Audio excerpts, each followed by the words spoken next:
అందరికీ నమస్కారం. పెళ్ళైన తర్వాత ఆడపిల్లల ఇంటి పేరు మార్చుకోవాలా వద్దా, అసలు చట్టాలు ఏం చెప్తున్నాయి అనేది వీడియో. దీని గురించి మాట్లాడుకునే ప్రయత్నం చేద్దాం. దీనివల్ల కొద్దిమంది కన్నా ఉపయోగపడుతుంది, కొద్దిమందికి తెలియదు, కొద్దిమంది తెలియక ఇబ్బందులు పాలవ్వారు అని చెప్పేసి ఈ వీడియో చేయడం జరుగుతుంది. సో లాస్ట్ వరకు చూడండి. ఇది హెడ్డింగ్ వచ్చేసి పెళ్ళైతే ఇంటి పేరు మార్చుకోవాలా. దేంట్లో? ఆధార్ కార్డులా, ఓటర్ ఐడిలా, పాన్ కార్డులా, పాస్పోర్ట్లా మీరు ఇంటి పేరు. ఇప్పుడు ఆడపిల్లకి పెళ్ళి కంటే ముందు ఇంటి పేరు, తల్లిదండ్రుల ఇంటి పేరు ఉంటుంది కదా. తర్వాత పెళ్ళి తర్వాత భర్త ఇంటి పేరు మార్చుకుంటే బెటరా, మార్చుకోవాలా వద్దా, అసలు చట్టాలు ఏం చెప్తున్నాయి అని ఈ వీడియో యొక్క సారాంశం.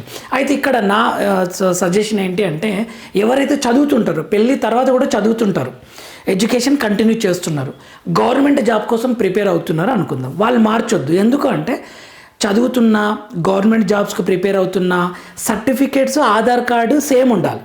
సో మీరు ఇప్పుడు సర్టిఫికేట్స్లో ఆబ్వియస్గా మీ ఇంటి తల్లిదండ్రుల ఇంటి పేరే వస్తుంది. కాబట్టి ఎవరైనా జాబ్స్ కోసం ప్రిపేర్ అవుతున్నా, స్టడీ పర్పస్లో ఉన్న ఆధార్ కార్డులా వాళ్ళ సర్టిఫికేట్లా సేమ్ ఉండాలి. కాబట్టి వాళ్ళు మార్చుకోవద్దు. మార్చుకుంటే అనవసరంగా ఇబ్బందులు అవుతుంది. ఓన్లీ హౌస్ వైఫ్ ఉన్నారు, పెళ్ళి అయిపోయింది, ఓకే ఇంట్లోనే ఉన్నా, ఇప్పుడు నా రెస్పాన్సిబిలిటీ అంతా నా ఫ్యామిలీ పిల్లల్ని మాత్రమే చూసుకోవడము అని అనుకుంటే మాత్రం వాళ్ళు మార్చుకుంటేనే బెటర్ అని చెప్తున్నారు ఇక్కడ.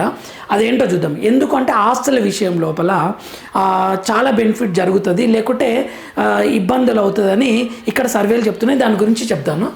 భారతీయ స్త్రీ పెళ్ళై అత్తారింట్లోకి అడుగుపెట్టిన తర్వాత ఆమె జీవితంలో ఎన్నో మార్పులు జరుగుతాయి. కొత్త వ్యక్తులతో కలిసి జీవించాలి, పేరు కూడా మారిపోతుంది. అయితే వివాహ రిజిస్ట్రేషన్పై అవగాహన అవసరం. అయితే చాలామంది మ్యారేజ్ సర్టిఫికేట్ కూడా తీసుకోవట్లేదు. ఇది ఖచ్చితంగా తీసుకోవాలి. ఇప్పుడు ప్రతిదీ ఆన్లైన్ అయిపోయింది కాబట్టి ఒక చట్టాలు కూడా వచ్చేసినాయి దీని మీద. వివాహ రిజిస్ట్రేషన్పై అవగాహన అవసరం, ఖచ్చితంగా మ్యారేజ్ సర్టిఫికేట్ తీసుకోవాలి. పేరు మార్పుతో అనేక చిక్కులకు చెక్. ఒకవేళ మీరు మార్చుకున్నారు అనుకోండి, భర్త ఇంటి పేరే మీరు మార్చుకుంటే చాలా సమస్యలకు సమాధానం దొరుకుతుంది, చాలా సమస్యలకు చెక్ పెట్టినట్లు అవుతుంది అని చెప్తున్నారు అనమాట. అమ్మాయి పెళ్ళాక అత్తారింటికి వెళ్ళి అక్కడే ఉంటుంది. సో ఆ భర్త ఇల్లు, ఆ ప్రాపర్టీ, ఆ రెస్పాన్సిబిలిటీ, ఆ బాధ్యతలు అన్నీ ఆ అమ్మాయి తీసుకోవాల్సిందే కదా. తీసుకున్నప్పుడు ఈ చేంజెస్ కూడా చేసుకోవాలి. అది ఏమిచ్చారు అని అంటే, చట్ట ప్రకారము పెళ్ళైన తర్వాత మహిళ తన ఇంటి పేరును మార్చుకోవాల్సిన అవసరం లేదు. అయితే రూల్ ప్రకారం అయితే మార్చుకోవాల్సిన అవసరం లేదు, మార్చుకుంటే బెటర్ అని చెప్తున్నారనమాట. కానీ రాజ్యాంగం ప్రకారం ఇది పూర్తిగా వారి ప్రాథమిక హక్కులోకి వస్తుంది. ఏ పేరుతో కొనసాగడం అనేది వారి ఇష్టమే, మీ ఇష్టమే. ఏ పేరుతో మీరు మార్చుకోవాలని రూల్ అయితే లేదు. కానీ అయితే పేరు మార్చుకునే విషయంలో 3 ఆప్షన్స్ ఉంటాయి. మీకు 3 ఆప్షన్స్ ఉంటాయి. ఒకటి ఏంటంటే, వివాహిత తన పెళ్ళి కాకముందు ఉన్న ఇంటి పేరునే కొనసాగించవచ్చు, మీ ఇంటి పేరుని. పెళ్ళైన తర్వాత తన ఇంటి పేరు స్థానంలో భర్త ఇంటి పేరును తీసుకురావడం. దీనివల్ల బెనిఫిట్స్ ఉంటాయి అన్నమాట. ఎందుకంటే భర్తకు సంబంధించిన ఆస్తుల విషయాలు కన్వర్ట్ అవుతుంటాయి కదా, ప్రాపర్టీస్ కన్వర్ట్ అవుతున్నప్పుడు వీళ్ళ పేరు మీదకి రావాలన్నప్పుడు ఏ ఇష్యూస్ ఉండవు అనమాట. చేర్చుకోవడం రెండవది. మన దేశంలో అధిక శాతం అనుసరించే విధానం ఇదే అనమాట. పెళ్ళి కాకముందు ఉన్న ఇంటి పేరు మార్చుకోకుండానే, కొద్దిమంది ఏం చేస్తారంటే ఇంటి పేరు ఏం మార్చుకోకుండానే పేరు చివరిలో భర్త పేరును చేర్చుకుంటారు. ఇది 3వ విధానం.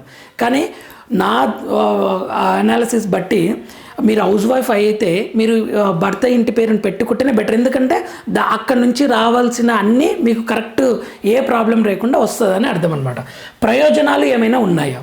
పేరు మార్చుకోవడం వల్ల అన్నింటికంటే ముఖ్య ప్రయోజనం, చట్టపరంగా గుర్తింపు సమస్యలు ఎదురు కావు. అత్తారింటికి గౌరవించినట్లు అవుతుంది, ఆ కుటుంబం తనదిగా భావించినట్లు భర్త తరపు వారిలో సానుకూలత పెరుగుతుంది. సరే, ఈ ఫ్యాక్టర్స్ పక్కన పెట్టినా, కాకపోతే పేరు మార్పడం కొంత శ్రమించాల్సి వస్తుంది. ఓకే, పేరు మార్చడం తన తల్లిదండ్రులతో ఉన్న అనుబంధం, ఆ కుటుంబంలో భాగమైన తన పేరు మారిపోతుందనే మానసిక సంఘర్షణ ఎదురవుతుంది. వీటిని మర్చిపోవాలి. కొంత ఎమోషన్ ఉంటుంది కదా, సో మర్చిపోవాలి. ఎందుకంటే ఇప్పుడు భర్త ప్రాపర్టీకి కొన్ని సిచ్యువేషన్లలో భార్య పేరు మీదకి వస్తుంది, భార్య పేరు మీద నుంచి పిల్లలకు రావాలి. అలా వచ్చే క్రమంలో భార్య పేరు కూడా వాళ్ళ ఇంటి పేరే ఉంటే ఏ టెన్షన్ ఉండదని, జస్ట్ ఇబ్బందులు కాకుండా ఉంటుందని చెప్తున్నారు ఇక్కడ. అంతే. పెళ్ళి కాకముందు ఉన్న పేరుతో పెళ్ళైన స్త్రీ కొనసాగితే, ఒకవేళ మార్చుకోకటి ఏమవుతుందో చూద్దాం. కొనసాగితే భవిష్యత్తులో న్యాయపరమైన చిక్కులు తప్పకుండా ఎదుర్కోవాల్సి వస్తుందంట. కుటుంబపరమైన వివాదాలు తలెత్తితే ఇలాంటి సమస్యలు వస్తాయి. ఏదైనా ఇష్యూస్ వచ్చినప్పుడు, మెయిన్గా ఏదైనా కొట్లాటలు అయితే కదా కుటుంబ పరంగా, అప్పుడు ఆ మహిళ గుర్తింపునకు సంబంధించిన 1,00,000 ప్రశ్నలు వచ్చే అవకాశం ఉంది. ఏ విధంగా ఊహించని ఆస్తి, ఇతరత్ర వివాదాలు తలెత్తిన సమస్యల బారిన పడకుండా ఉండేందుకు పెళ్ళైన మహిళ తన ఇంటి పేరు స్థానంలో భర్త ఇంటి పేరును చేర్చుకోవడం మంచిదని పలువురు సూచిస్తున్నారనమాట. ఏదైనా ప్రాపర్టీ విషయంలో గొడవలు జరుగుతాయి కదా, జరిగినప్పుడు నేను ఈ ఇంటి అమ్మాయినే, నేను మా అత్తగారి ఇల్లు ఇదే, నా మొత్తం ఇది నా ఫ్యామిలీ అని ప్రూవ్ చేసుకోవాల్సిన టైంలో ఇది ఉపయోగపడుతుందని చెప్తున్నారు అనమాట. పేరు స్థానంలో తన భర్త ఇంటి పేరును చేర్చుకోవడం మంచిదని చెప్తున్నారు. ఒకవేళ పేరు మార్చుకున్నట్లయితే ఆ తర్వాత ఇతర డాక్యుమెంట్లలోనూ ఈ మార్పులు చేసుకోవాలి. మీరు ఎప్పుడైతే మీరు పేరు మార్చుకుంటారో అన్ని ఆధారు, పాన్ అన్నీ మార్చుకోవాలన్నమాట. 2, 3 ఆప్షన్లలో ఈ మేరకు కీలక డాక్యుమెంట్ల పేర్లను మార్చుకోవాలి. ఈ విధానం ద్వారా ఆర్థిక ఆస్తి లావాదేవీ విషయంలో భవిష్యత్తులో ఎలాంటి సమస్యలు తలెత్తే అవకాశం ఉండదు. మెయిన్గా ఆస్తుల విషయం, ఆస్తి ఆర్థిక వివాదాల విషయం గురించే చెప్తున్నారనమాట. అయితే వీటిల్లోనూ మార్చుకోవాలి. వీటిల్లోని భర్త ఇంటి పేరును స్వీకరిస్తే, ఒకవేళ మీరు మార్చుకోవాలనుకుంటున్నారు భర్త ఇంటి పేరును, అప్పుడు మీ ఆధార్ కార్డు మారాలి, ఓటర్ కార్డు మారాలి, పాన్ కార్డు మారాలి, పాస్పోర్ట్ మారాలి. తర్వాత మీరు అలాగే మీ బ్యాంక్ ఖాతాల్లోనూ పేరు చేసుకోవాలి. ఎందుకంటే అన్ని లావాదేవీలకు కీలకంగా బ్యాంక్ ఖాతా ఉంటుంది.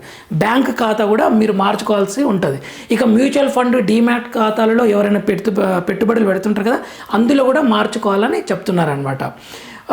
వీటిలో పేర్ల మార్పు కోసం అఫిడవిట్, జిరాక్స్ కాపీ లేదా వివాహ నమోదు పత్రం అంటే మ్యారేజ్ సర్టిఫికేట్ కాపీలను ఇవ్వాల్సి ఉంటుంది. అప్పటికీ పాత పేరుతోనే బీమా పాలసీ కలిగి ఉంటే బీమా కంపెనీలను పేరు మార్పు గురించి తెలియజేయాలి. ఎప్పుడైనా ఇన్సూరెన్స్లు అవన్నీ ఉంటే మీరు కొత్త ఏదైతే పేరు మార్చుకుంటారో ఆ పేరుతోటే చేయించుకోవాలని చెప్తున్నారనమాట. అలాగే డ్రైవింగ్ లైసెన్స్ ఉంటే ఆర్డీఓ కార్యాలయానికి వెళ్ళి మార్పు కోసం దరఖాస్తు చేసుకోవాలి. ఇంకా ఇతరత్ర ఎక్కడెక్కడ పేరు మార్చుకోవాలని మీకున్న వివరాలను బట్టి మీకు తెలిసిపోతుంది. ఉద్యోగం చేస్తుంటే కార్యాలయాల రికార్డులోనూ మార్పులు తప్పనిసరి అని చెప్తున్నారనమాట. అయితే ఎక్కడెక్కడ మార్చుకోవాలని ఇక్కడ ఒకటి ఇచ్చారు. ఇక్కడ ముందుగా వివాహాన్ని రిజిస్టర్ చేసుకోండి. మీరు మ్యారేజ్ సర్టిఫికేట్ తీసుకోవాలి. చట్ట ప్రకారం మన దేశంలో ప్రతి వివాహాన్ని తప్పకుండా రిజిస్టర్ చేసుకోవాలి. Compulsory registration of marriage act 2005 ఇలా నిర్దేశిస్తుంది. కానీ ఈ చట్టం పటిష్టంగా అమలు కావటం లేదు. చాలామంది అసలు మ్యారేజ్ సర్టిఫికేట్ తీసుకోవట్లేదు. వివాహాన్ని రిజిస్టర్ చేసుకున్న తర్వాత రిజిస్టర్ కార్యాలయం ఒక ధృవీకరణ సర్టిఫికేట్ను జారీ చేస్తుంది. ఇది చాలా చాలా ఇంపార్టెంట్. పెళ్ళైన తర్వాత ఏ పేరుతో కొనసాగుతారో అదే పేరుతోటి రిజిస్ట్రేషన్ మ్యారేజ్ సర్టిఫికేట్ తీసుకోవాలన్నమాట. ఇదే సర్టిఫికేట్ అన్నింటికీ ఆధారంగా పనికి వస్తుంది. ఒకవేళ గుర్తింపు, వారసత్వ హక్కుల విషయంలో సమస్యలు తలెత్తితే, ఏదైనా గొడవలు జరిగి వారసత్వ విషయంలో సమస్యలు తలెత్తితే ఈ సర్టిఫికేట్ కీలకంగా మారుతుంది. పైగా ఇతర అన్ని చోట్ల పేర్లు మార్పునకు కీలక ఆధారంగా పనిచేస్తుంది మ్యారేజ్ సర్టిఫికేట్ ఉంటే మీ దగ్గర. వివాహ రిజిస్ట్రేషన్ సర్టిఫికేట్ పొందిన తర్వాత రాష్ట్ర ప్రభుత్వం గెజిట్ కార్యాలయంలో పేరు మార్పు కోసం దరఖాస్తు చేసుకోవాల్సి ఉంటుంది.